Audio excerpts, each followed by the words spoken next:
So let us tell them and remove this munkar. They said, no, leave them. Why? Because if they are not intoxicated, and if they are in their senses, they will go to our country, our town, they will take our money, and they are going to commit adultery with our women. So leave them in their drunkenness. So that is the understanding which is only with the top scholars of the great scholars of Islam. نعم خير. تفضل.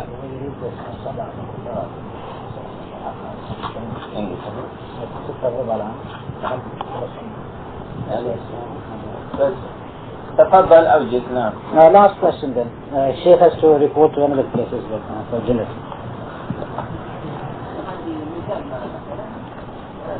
يجب أن تفهم يا أخي قضية مهمة، أن ما معنى الفتنة؟ يعني يحصل في المسجد فتنة بين المسلمين وضرب وتنازع، أما مجرد الاستغراب ومجرد الاستنكار فلا تترك السنن، فكيف يعرفها الناس؟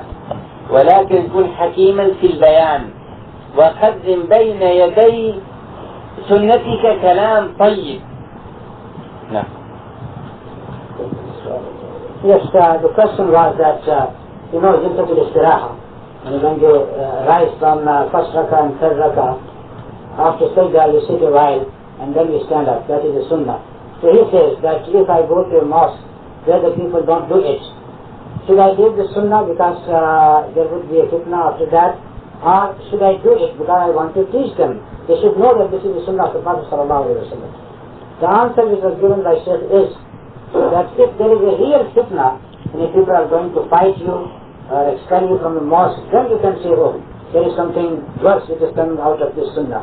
But as long as they just see you as an alien person or something alien has been done, so that is not a fitna. You should have to do it. So let the people know it. How the people are going to know such things if you don't do it? باختصار لأنه الوقت. جيت من مديرك يتحرج، ما تخاف من نفسك تتحرج مع الله؟ يعني لازم نروح الجمعة. حتى ولو كان يعني. وإذا بطلك من العمل أنت تبطل قبله. أنتهي كلمتي هذه بنصيحتين مختصرتين، أولاهما أن تنظر إلى الشبهات حول الدعوة أو إلى اتهامات وتقدم مقدمة بين يدي كلمتك مدافعا عن الشبهات، مدافعا عن الاتهامات ورد الشبهات.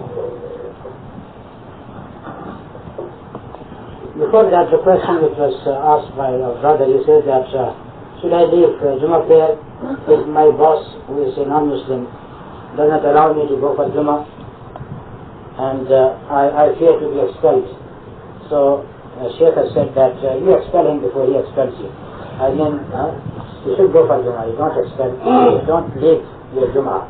Don't you fear Allah subhanahu wa ta'ala? You just fear that he would be annoyed by your action. What about Allah? Would he not be annoyed by your action?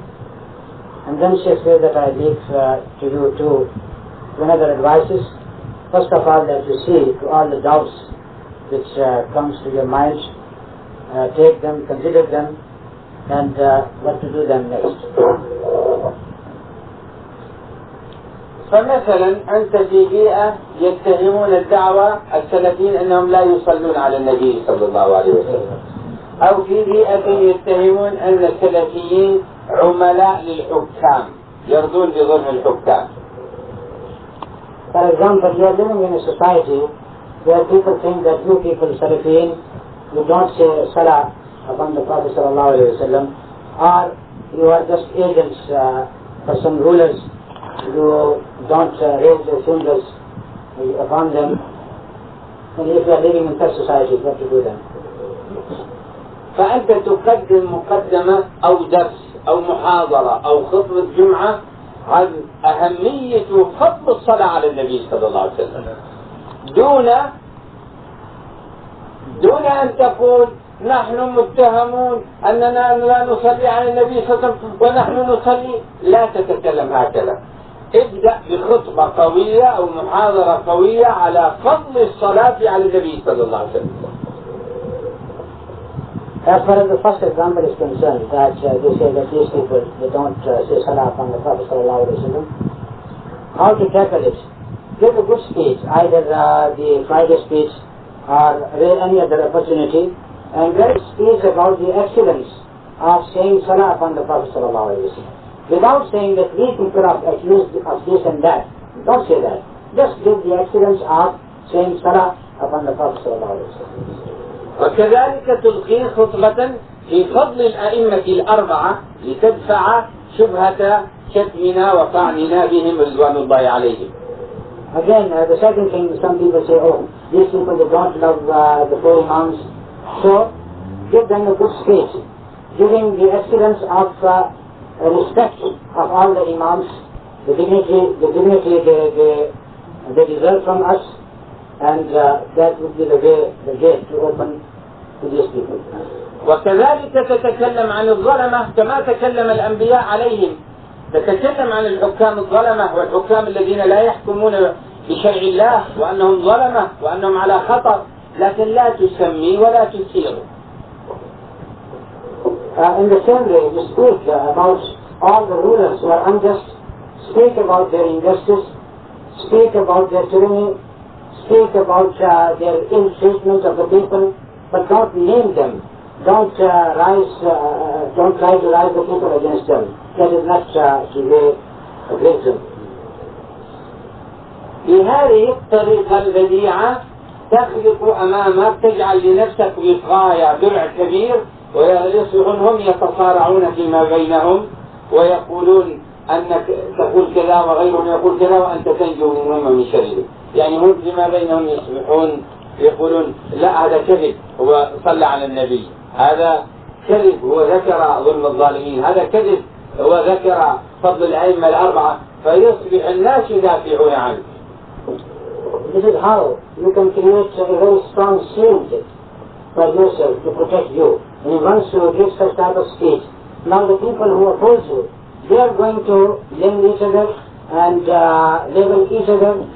They are going to fight each other. One of them will say, oh, that person prays upon the Prophet sallallahu alaihi wasallam. The other will say, no, he does not. So they would be fighting among themselves, and you will go scot-free. والنصيحة الثانية في السنة القادمة إن شاء الله. The second piece of advice is in the next year, inshallah. Which year? Hijrah or year? لا السنة القادمة. Hijrah year or this year? لا زيارة. I mean, Hijrah year is coming soon. يدرون ما هي النصيحة؟ يعلمون ما هي النصيحة؟ لا يسألهم. Do you know what the advice he wants to give? Do you know that? Yes. Huh? Do you know that? No. Do you know? لا. السنة القادمة سأنظر عملتم لهذه المحاضرة أم لم تعملوا، وسأنصحكم بقوله تعالى يا أيها الذين آمنوا لما تقولون ما لا تفعلون. Next year I'm going to see whether you have practiced what I have said or not. Because some of them have said, oh believers, why do you say those things which you don't practice? سبحانك اللهم بحمدك أشهد أن لا إله إلا أنت. أذان أصلي نعم.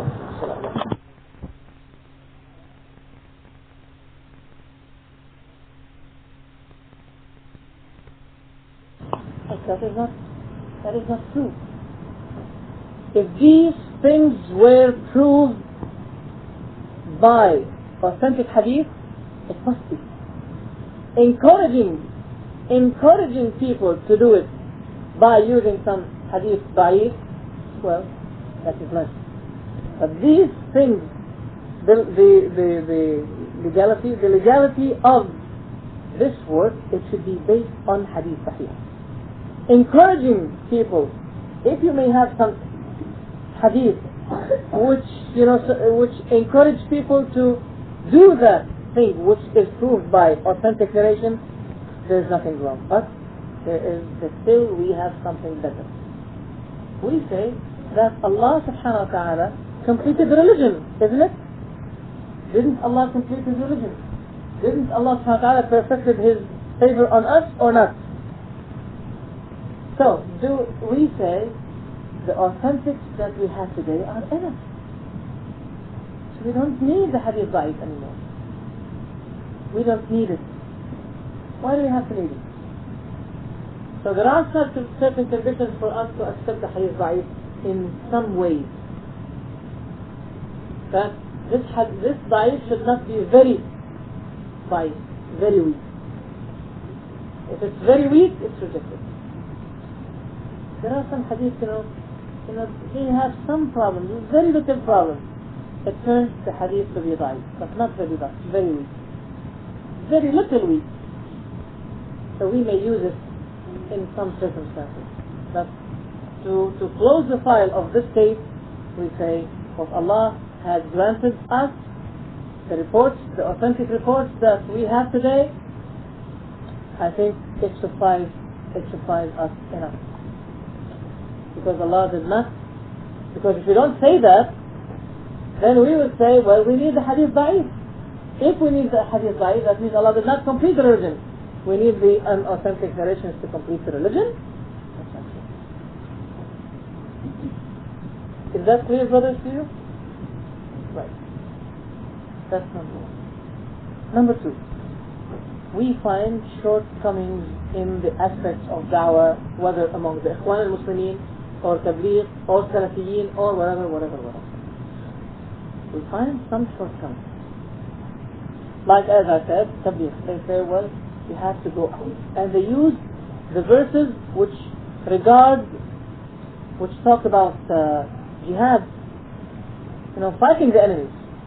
Because Allah used the word, sometimes the word khuruj fi sabilillah, that means they go out. Like for example, heard in the Qur'an, وَلَوْ أَرَادُوا الْخُرُوجَ, if they want to go out, for fight, they would have prepared themselves for it. But Allah hated them to go out. And He said, stay with those who are staying. The verse in Surah At-Tawbah. So they use that verse. For what? They use it against the one who does not accept to go with them. To say, if you have intended to go out with us, you would have prepared yourself for it. But Allah knows that you don't want it. So Allah hated you to go out with us. So it was said to you, stay with those who stay. They use that verse, which talks about what? It talks about jihad. Going out to fight and to make jihad against the enemies of Allah subhanahu wa ta'ala. They should not use that verse for other purposes. What is the mistake? Why do they use it? Because they concentrate on going out for da'wah. Going out for jihad is not in their schedule. It's a mistake. This is a mistake. So they think about going out. They may need some, like this brother, for example. He recently repented to Allah subhanahu wa ta'ala, God bless him, there's no problem. But what happens, they say, please, can you give us a talk? This person can give a talk. He can't give a talk, Yahi. He just repented yesterday, and he wants him to give a talk today. That's not good. When we talk about da'wah, we should prepare people for da'wah. Because if this glass is empty, does not surprise me from first. If it's empty, glass. So if this brain is empty, if it does not memorize قال Allah, قال Rasulullah sallallahu alaihi wasallam, what are you going to speak with people? Why they fail in this mistake? Because they care about khuruj, they don't care about anything else.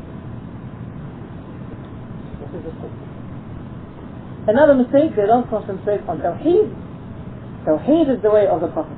The first thing is to talk about these issues. Forget about the Tabligh. But we should not forget. And these people are good people, humble people. Sometimes you feel like, you feel good brotherhood with them. Let's speak the truth, akhi. Right? Many people accepted Islam by these people of Tabligh. Why don't we find the same thing with the people of Salafiyin, for example? Because these people of Tabligh, they have more contacts with people. You feel You feel that they are humble people. Okay? You feel them available everywhere. They go out, they walk, they move. But we don't move like them, maybe. So we need this as a lesson for us. We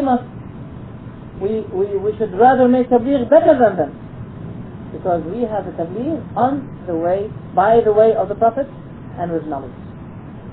Alaykum as-salam wa rahmatullah. So we take that lesson, brothers. Okay? So many harakat, many movements, Islamic movements today, they think that Islam will not flourish, Islam will not spread except by their own corner. So the corner of the tabligh is khuruj. The corner of the Ikhwan Muslimin, bay'ah and politics. Okay? The corner of Jamaat al-Tahrir, Hizb al-Tahrir, politics.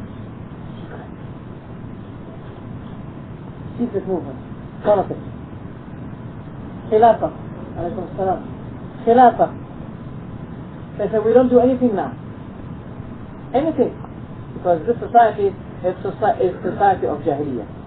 The Muslims they're not talking about England, they're talking about the Muslim environments, such as, for example, India, they talk about Egypt, they talk about, Lebanon, they talk about Saudi Arabia, they talk about Gulf countries. They say, these are societies of Jahiliyyah. We don't enjoin what is good, we don't forbid what is bad. Until we catch the Khilafah, when we catch the Khilafah, we can change everything by one signature, one autograph. It's not that easy. So one person said to me, suppose we have a corrupted tree, spoiled. It's spoiled. It does not give fruit anymore. What we are going to do? Do we try to fix it? Do we try to fix the branches, or we cut the bases? No, we cut the bases. We cut it from its bases. But you know something? This example that you gave me is wrong.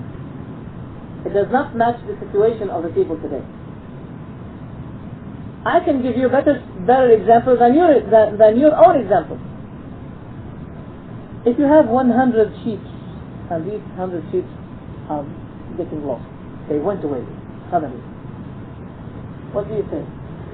Do you say, well, since most of them have gone, I'm not going to try my best to get the rest. Let's all go.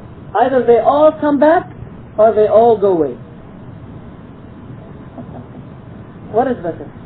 To do that or to catch whatever you can, as much as you can. So even if we live in ignorant society or kafir government, we have to enjoin what is good and to forbid what is bad. Because this ignorant person who fell in corruption, who's corrupted, because of the wrong system of the government, because of the corruption that the government encourages, who's responsible for that person at the day of judgment? We, the du'a, we will be responsible at the day of judgment. He will not blame himself alone, but he will blame those who know the wrong, and they did not forbid it, they did not speak out, because they were waiting for Khilafah to come.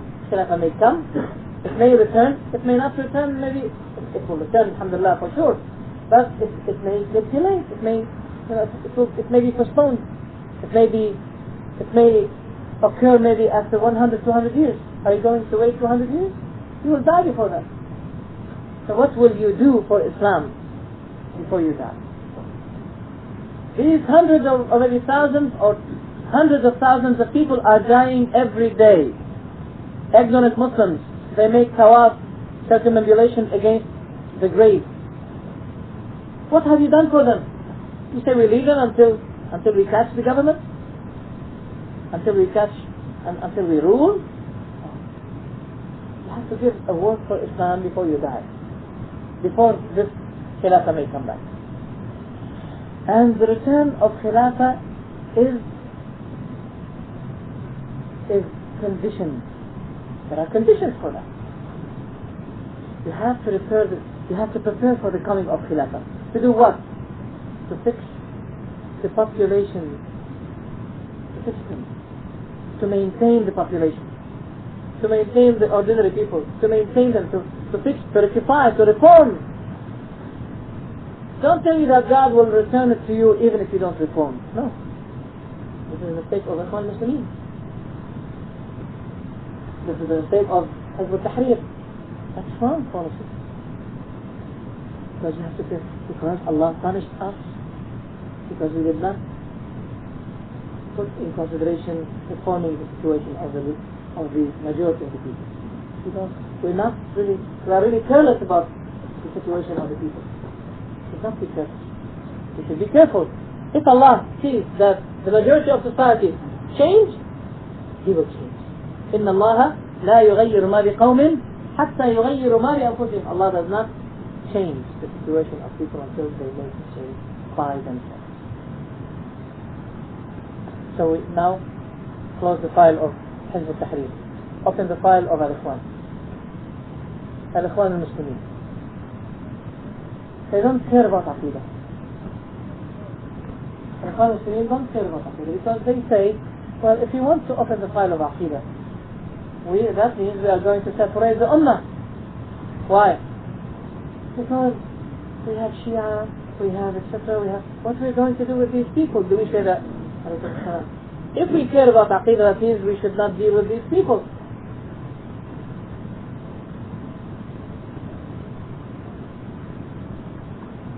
So by that they said, well, there's nothing wrong. You see, this person says La ilaha illallah, the Shia say La ilaha illallah, the Sufis say La ilaha illallah, everybody say that. So we collect, we gather these who say La ilaha illallah, we mix ourselves together, and then we work for Islam against our enemies. That's not true.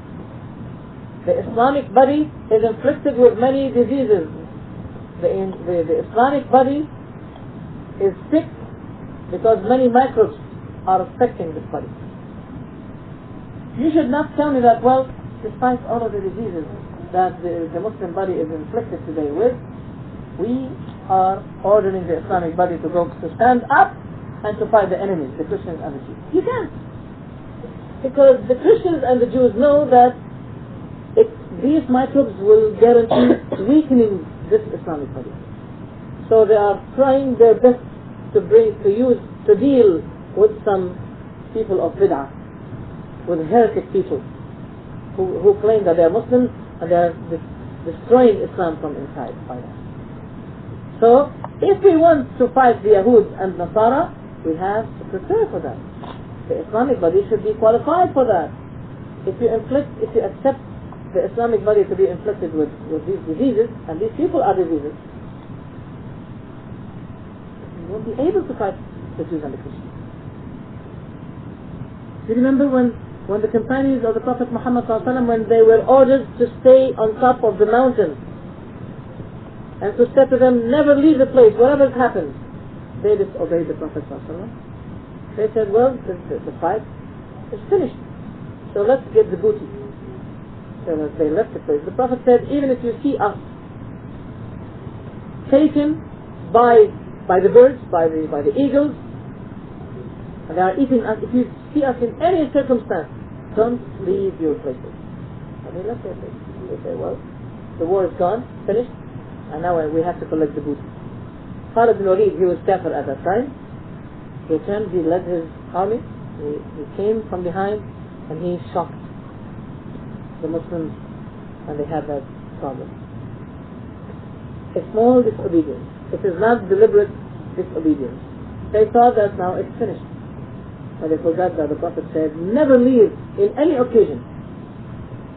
For any reason you should not leave the place until I tell you to leave the place.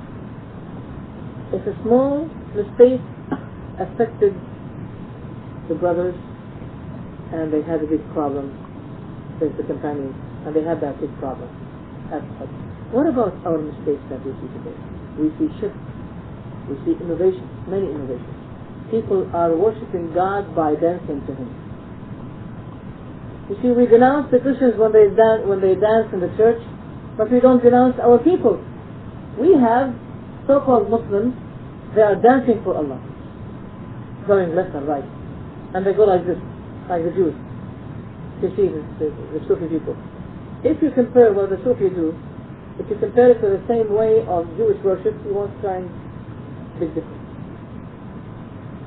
You won't find big difference. So this is wrong because it opposes the prophetic way of da'wah. What was the Prophet's procedure of da'wah? They did not say, well, you can, if you want to make shirk, no problem, you want to make bid'ah, no problem, but it's important to say La ilaha illallah. How easy for everybody is to say La ilaha illallah, but how difficult is to practice La ilaha illallah in its proper concept. How difficult it is. Everybody can say La ilaha illallah. Even the Christian may say La ilaha illallah. See, some Christians in our Arab Arabian countries, when they get angry, they say La ilaha illallah. So one brother says, oh, you became Muslim. See, so everybody can say La ilaha illallah, but how to practice La ilaha illallah, how to fulfill the conditions of La ilaha illallah, that is not easy. So we return to the way of our ancestors, the companions. Do they allow the bid'ah in their environment? No. They were so tough and blunt and harsh, and they have the right to do that. They were so harsh against those who made bid'ah. So if they think that they can get Islam, they can gain by this political way, they leave the people and they care about the parliaments, they have to give talk in the parliaments. See, these ordinary people, they listen to you more than these people in the parliament listen to you. They listen more than them. Why don't you give talk to these ordinary people? Why don't you teach them Islam? You are the caller for Islam. You must teach people Islam. You keep them ignorant and you want them to make bay'ah. The most important thing is that he must follow you and gives you bay'ah. That's not Islam. That's why many people were afraid to follow certain da'iyah. That happened to me. Sometimes I was calling the person and I said, please, why don't you come to my place? I'll teach you Qur'an and Sunnah. He said, no, please, I hate politics. I said, I'm not going to teach you politics. I want you to memorize the Qur'an, to know how to recite the Qur'an, and to know some hadith of the Prophet Muhammad ﷺ, and then you can go away. I don't want anything from you. He said, that means you're not going to ask me to be bay'ah for you? No. You're not going to talk politics? No, I'm not going to talk politics. I want to teach you how to be a good Muslim, practicing Muslim, and you can go away afterwards. I don't need you anymore. I'm not seeking followers. So he said, well, your way of da'wah seems good. People are afraid of joining these harakat. They want to study Islam, I think. They want to study Islam, but they're afraid that these people will take advantage of them. And they will, drag them and force them to give bay'ah and to give. Therefore, working for Islam purely today, purely for Islam, merely for Islam, is very important. Why? The mistake that happened, that when this political Islamic party, they change Islam to be political, merely political. They don't know. They know very small reports about the Prophet Muhammad ﷺ. They know very small verses of the Qur'an. They don't memorize the Qur'an. They don't memorize the Sunnah. Their intention is directed only on political issues. So, when the government gives a strike for this party, okay, the people will say, well, we are not concerned. Those are political people, they have some problems with the political government. But when people know that this person is working for Islam, he's not looking for parties, he does not want the people to join his party, he's not working for the benefit of the party, he is working for Islam. You know what's going to happen after that?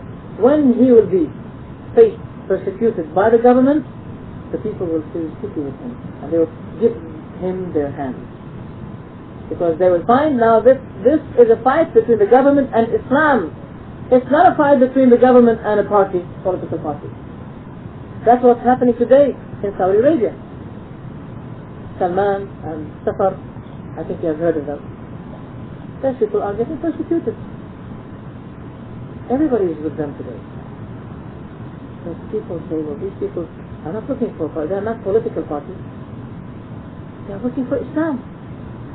And when they hear their cassettes, their recordings, they know that those people are not calling people for something special. They are calling people for Islam. And they are persecuted because of Islam. That will bring the fruit. That will be effective. More effective than founding, establishing a political party. It's a parallel party of the non-Muslim party. It's something similar. They took the idea from these conservatives, right? Yeah, conservative party, political party, democratic party. So they said, why don't we make Islamic party? Political Islamic party. Well, it's a good idea. Khilafah will not come through this kind of work. You keep the people ignorant, you don't teach them Islam, and you work on politics, and you will find out that you are gaining personally by this political movement, and then you forget about the people. You'll be responsible, man. You're going to be responsible for these unlearned people. It will be said, were you jealous for Islam? You were jealous for da'wah? What did you give da'wah to those people? Ordinary people. Did you speak against tawaf, around the grave? Did you speak against the bid'ah that's widespread in the mosques today? No. Why? I was busy in the parliament. So a strong way to return the Muslims to Islam and to return Muslims to Islam. What is the mistake of these people? They took a corner of da'wah, one corner, and they stayed there, and they concentrated on this corner, and they thought that Islam will return by this corner. It's coming to the Salafi people now. The Salafi people, in general, we find that there is a shortcoming about tarbiyah, with regard to tarbiyah. How do you say tarbiyah? Discipline? Discipline? Training. Spiritual training. Morals. No, keep spiritual training for the Buddhists. I know what you mean, buddy. I'm joking. So, we have really shortcomings. We care about bid'ah. That's wrong. It's good. But concentrating on that only, while forgetting other issues. You see, the Ikhwan Muslimin, for example, I've seen some of their works in Italy, and I saw books for Saeed Hawa. They talk about da'wah of Ikhwan Muslimin. I said, did you translate the Qur'an? It was translated into Italian language, the books of Saeed Hawa. I said, did you translate the Qur'an? They said, no. Subhanallah. You translate books of Ikhwan al-Muslimin, and you did not translate the Qur'an until now in Italian? Why? This is the shortcoming in the other corner. They took the da'wah of Ikhwan al-Muslimin that it should be given to the people. So they have nothing else but the books of Ikhwan al-Muslimin. So they translated. That's why we find, even in English today, we find the books of Al-Ghazali translated into English. The book of Zainab al-Ghazali. She was giving her experience, what happened to her in the jail, and how Abdul Nasir, persecuted her. Why this book should be translated into English, while there are many treasures? They are not translated yet. What is the mistake? The shortcoming, because they focused on a corner and they left all the others. We may today face the same thing, and I have to give my advice to the Salafi people, and I think most of us are Salafi. We don't want to fall in the same trap. We don't want to fall on the same mistake that the other movements fell in. We have to work for bid'ah, against bid'ah, but we have to concentrate on other things also. Tarbiyah. We find that some Salafi people are harsh when they speak. Harsh. we must be merciful to the people of bid'ah, because we must distinguish between those who fall in bid'ah and those who call others for bid'ah. You must, akhi, make that distinction. There is difference, great difference, between those who fall in bid'ah and those who call others for bid'ah. 5 minutes left. Is that okay? Is that okay? Okay. Yes, sir. I'm so sorry. I'm so sorry. I would like to give more talk, especially about this issue. It's very important. But I'm sorry that we don't have the time. I delayed my travel especially to go to the High Park. So I want to go there, and I can't stay any longer. So please forgive me for that. Oh, it says Zuhr Fard at 1 o'clock. Okay. Yes. Okay. Good. So I hope that my brothers take care of the procedure of da'wah, not only da'wah.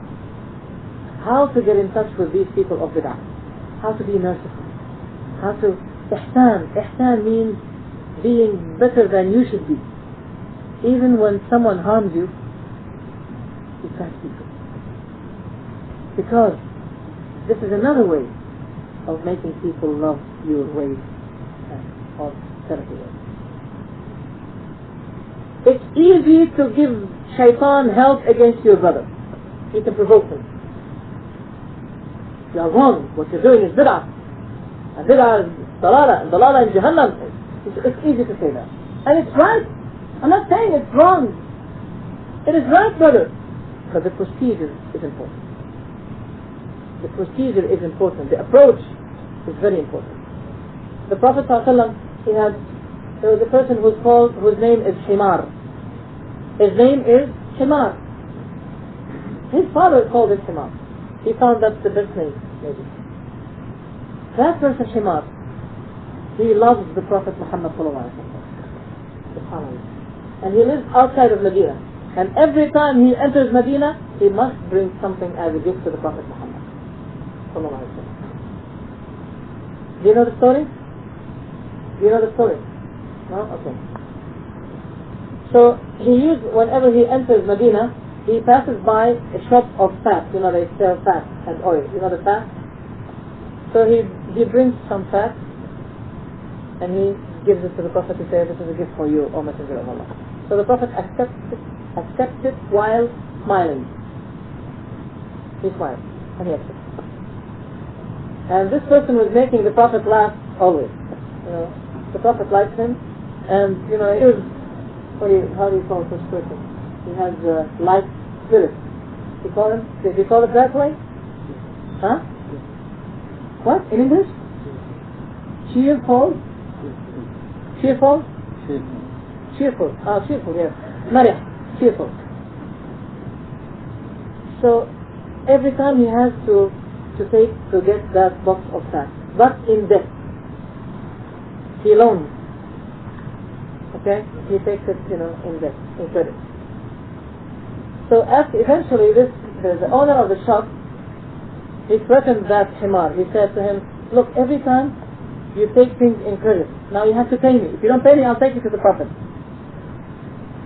So eventually he took him to the Prophet, and he said, "O Prophet of Allah, you see this man, he always takes things in credit and he does not pay it to me.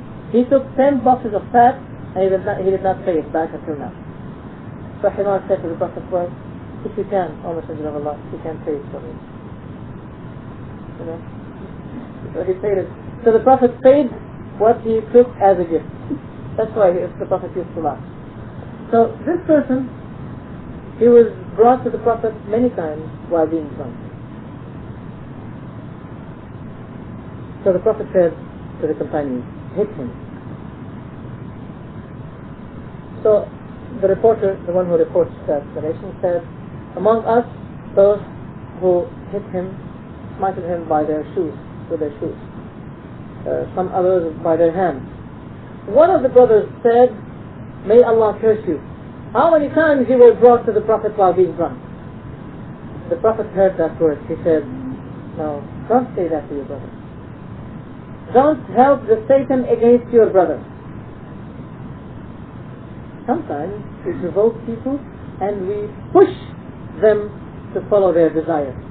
Sometimes we push the people to listen to the devil. We know that they are wrongdoers. And you know that these people are following al-hawa. You know the meaning of al-hawa in English? Desire. Is that desire? Or appetite? Appetite. They follow their appetite, their desire. So we push them to do that. Come on, come on. You're trying to corner him. You corner him until he says, okay, I'm doing wrong and I want it to be wrong. I'm not going to listen to you. Sometimes happens, okay. Why? Because of the wrong approach. Because of the wrong approach. Al-Hasan al-Hussein, these two, descendants of the Prophet Muhammad sallallahu alaihi wasallam, whom the Prophet loved very much. They saw an old man. Dealing with the old man is very difficult. They have different types of mentality. Okay? How are you, when you are a small person, to come and correct him? So, Al-Hasan al-Hussein saw this person taking his ablution wrongly, in a very wrong way. So Al-Hasan al-Hussein said to him, our father, our uncle, please, we discussed, me and my brother, we were arguing whose ablution is better than the other. So he said, well, show me, how is your ablution? So they showed him their ablution. He said, I think I was wrong and you are right. So the approach of da'wah, that's what we see today. We have no problem in talking against bid'ah, but we have problem in giving the right approach to speak against bid'ah. And we should not concentrate on that subject only. So there are other issues we have to do. We have to speak about many issues also. So I say, talking tawheed, talking about bid'ah, it's priority. It's important. But don't take that corner alone while leaving others. You have to train yourself. Discipline. How to nourish your morals. How to reform. You have many things corrupted in you. The da'wah to Salaf al-Salih is not only by understanding that ta'weel is wrong. Ta'weel is wrong. Saying of ta'weel, giving wrong meanings of the descriptions of Allah subhanahu wa ta'ala. Ta'weel.